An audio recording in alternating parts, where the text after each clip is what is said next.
Paday ang pabida nga nitong si Marcelo sa lahat ng mga kakosa sa loob.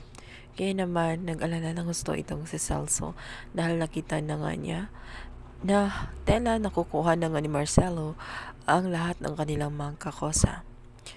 Ngunit git naman nito ay wala na nga silang magagawa dahil kung sino nga ang may pera ay siya nga ang sinusunod sa loob ng kulungan. Hindi naman ipinagdasal na lamang ni Celso na sana ay hindi mapahamak ang grupo nila Tanggol at siya.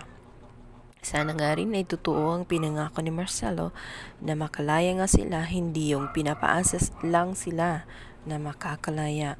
Panay ang pabida ni Mang Celso sa loob. Nagpakain nito.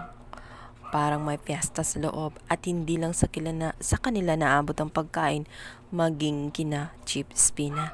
Kaya naman laking ipinagtataka ni Chief Espina kung sino ang taong nagpabili ng pagkain at kung bakit ganun kalakas ang loob niya. Agad naman sinabi ni Balatukan na walang iba kundi ang bagong pasok na itong si Marcelo na nasa selda ngayon ni Celso.